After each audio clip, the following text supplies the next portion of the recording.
রিজিক, তোমাকে সারাদিন রিজিকের টেনশন দিয়ে রেখেছে ওরা। রিজিক নিয়ে প্রতিটা যুবক টেনশন টেনশন আর টেনশন, কি করব, কি খাবো আর কি পড়বো, কি কবে চাকরি পাবো আর কি ব্যবসা করবো, সারাদিন রিজিকের টেনশন। এই যে দারিদ্রতার ভয় আর রিজিকের ভয় দিয়ে তারা তোমাকে আল্লাহর পথ থেকে সরিয়ে দিয়েছে। 9 নাম্বার, আমি খুব শর্ট করে বলছি, অনেক ডিটেলস সময় লাগবে বেশি বললে। 9 নাম্বার হচ্ছে যে তারা যেটা প্ল্যান করেছে যে তোমার রিজিকের মধ্যে তারা হারাম ঢুকিয়ে দিয়েছে। হারাম, তুমি যে সেক্টরেই যাবা রিজিকের সন্ধানে, সেখানে গিয়ে দেখবা হারাম সেখানে যুক্ত হয়ে আছে। হয় ঘুষ থাকবে, না হলে সুদ থাকবে, না হলে প্রতারণা থাকবে, অথবা অন্য কোনো এমন কিছু থাকবে যার মধ্য দিয়ে তোমাকে রিজিক অন্বেষণ করতে হবে। চাকরিগুলোর দিকে তাকান, এখন দেখেন কি অবস্থা। ঘুষ ছাড়া আপনি চাকরি পাবেন? এটাও বিশ্বাস করতে বলেন আমাকে। আমি তো পাইলাম না ফার্স্ট ক্লাস রেজাল্ট নিয়ে।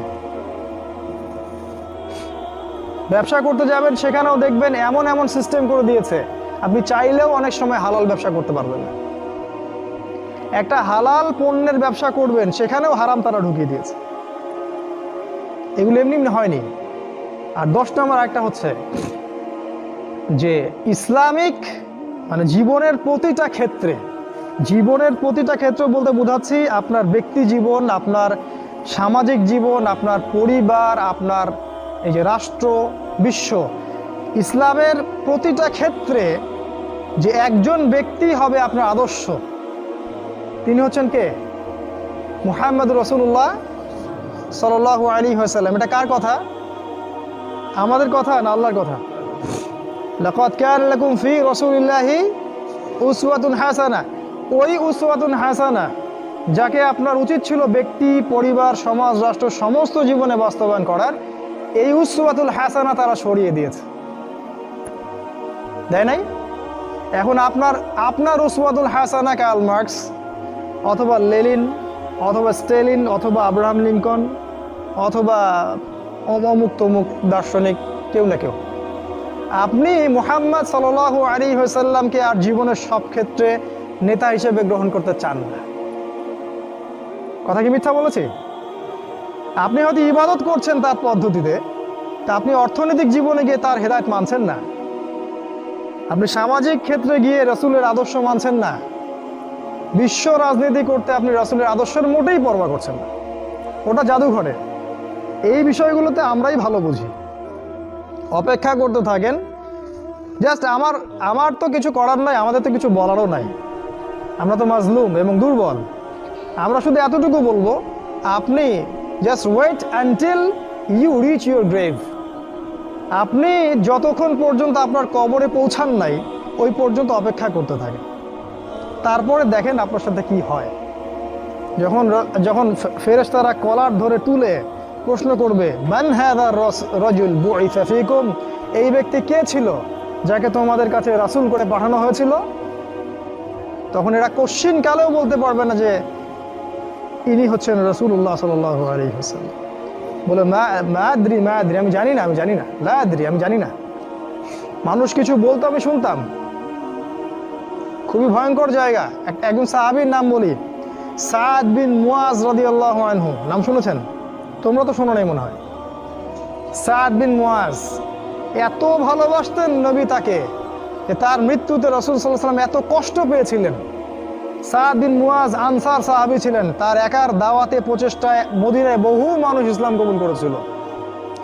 এই মানুষ খন্দকের যুদ্ধে তার গায়ে একটা তীর লাগে, প্রচুর রক্ত প্রবাহ হয় এবং তিনি মারা যান, শহীদ হয়ে যান। এই সাদ বিন মুয়াজের জানাজায় 70,000 ফেরেশতা অংশ নিয়েছিল এবং আল্লাহ রাব্বুল আলামিনের আরশ এই বান্দার মৃত্যুতে কেঁপে উঠেছিল। আপনাকে বলতে চাচ্ছি, এই সাদ বিন মুয়াজ রাদিয়াল্লাহু আনহুর কবরেও চাপা দেয়া হয়েছে, দুদিক থেকে চাপা দেয়া হয়েছে। তিনি বলেছেন, রাসূল সাল্লাল্লাহু আলাইহি ওয়াসাল্লাম, যদি কোনো ব্যক্তির কবরে আযাব না হতো তাহলে সাদ বিন মুয়াজের কবরে আযাব হতো না। তার কবরেও প্রশ্ন হয়েছে এবং চাপ দেওয়া হয়েছে। কবরের জীবন কেমন করে আপনাকে বুঝাবো? কিভাবে বুঝাবো আমরা?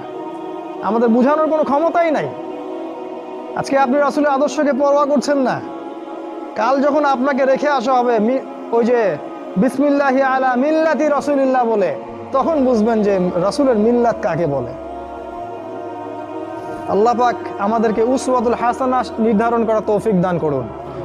উসওয়াতুল হাসানা হবে একজন ব্যক্তি, দ্বিতীয় কোনো ব্যক্তি না, তিনি হচ্ছেন আমাদের প্রিয় নবী মুহাম্মদুর রাসূলুল্লাহ সাল্লাল্লাহু আলাইহি ওয়াসাল্লাম। হ্যাঁ, এটা ঠিক যদি কোনো ব্যক্তির কথা রাসূলের কথার সাথে মিলে যায়, সে যেই হোক না কেন তার কথা মানতে আমরা প্রস্তুত ইনশাআল্লাহ, বরং ওই কথা মানাই আমাদের জন্য ফরজ। আর পৃথিবীর যে ব্যক্তিই হোক না কেন, সে যত বড় নেতা হোক না কেন, যেই হোক না কেন, কারো কথা যদি নবীর কথার সাথে না মেলে, তাহলে সেই কথা মানতে আমরা মোটেও বাধ্য নই, বরং সেটাকে না মানাই হচ্ছে আপনার ঈমানের দাবি। এই 10টা কাজ তারা করেছে, এছাড়া আরো কিছু কাজ করেছে, আজকে আমি অত বলার সময় পাচ্ছি না। এখন আপনার প্রতি নাসিহা হচ্ছে যে যদি আপনি চান যে আপনার যৌবন কালটাকে আপনি আল্লাহর পথে ব্যয় করবেন, দুনিয়াতেও সুখী হবেন, পরকালেও সুখী হবেন, তাহলে আপনার জন্য একটা হাদিস আমি পেশ করছি। নবী সাল্লাল্লাহু আলাইহি ওয়াসাল্লাম বলেছেন, কিয়ামতের মাঠে 7 শ্রেণীর মানুষকে আল্লাহ পাক আরশের ছায়ায় ছায়া দিবেন। তার মধ্যে 1 শ্রেণীর মানুষ হচ্ছে তারা যারা তাদের যৌবন কালটাকে আল্লাহর পথে ঢেলে দিয়েছে। আপনি কি চান কিয়ামতের মাঠে আল্লাহ আপনাকে আরশের ছায়া ছায়া দেখ? আমি এটা অনেক দিন বলছি হাদিসটা, যে কিয়ামতের মাঠে মানুষ যখন উঠবে তখন তাকে 5টা প্রশ্ন করা হবে। তোমার জীবন কোন কালে ব্যয় করেছো? তোমার যৌবন কোন কাজে ব্যয় করেছো? কোন পথে সম্পদ উপার্জন করেছো আর কোন পথে সম্পদ ব্যয় করেছো? আর জানা অনুযায়ী আমল করেছিলে কি না? এখানেও দেখেন, তোমার যৌবন কোন পথে ব্যয় করেছো আলাদা প্রশ্ন হবে। যদি আমরা যৌবন আল্লাহর পথে ব্যয় করতে পারি, আরশের ছায়া আপনি ছায়া পাবেন ইনশাআল্লাহ। আপনার নেতা হবে জান্নাতে হুসাইন রাদিয়াল্লাহু আনহু, এটা তো জানেন। তিনি হবেন জান্নাতে যুবকদের সর্দার। কত যুবক যে পৃথিবী থেকে চলে গেছে, হে আমার ভাই, আপনাকে কেমন করে বুঝাই, যারা দিন রাত কোনো কিছুর পরোয়া করেন নাই, দিন রাত আল্লাহর পথে ছুটে চলেছেন। ওই খালিদ বিন ওয়ালিদ রাদিয়াল্লাহু আনহুকে দেখেন, তিনি মৃত্যু সজ্জায় বলেছিলেন যে আমি জাহাদতু কাযা ওয়া কাযা, আমি যে কতই না যুদ্ধ করেছি আল্লাহর পথে, আমার শরীরে এমন একটা দাগও নাই যেখানে, মানে একটা জায়গাও বাকি নেই আমার শরীরের মধ্যে যেখানে কোনো তরবারির আঘাত নাই বা বর্ষার ছোঁয়া নাই। সেদিন তিনি মৃত্যু সজ্জায় বলছিলেন যে আজকে আমি আমার বিছানায় মারা যাচ্ছি, আমি যুদ্ধের মাঠে মারা যাওয়ার সৌভাগ্য আমার হলো না। ফালা নামাত আইনুল জুবালা, তিনি বলেছিলেন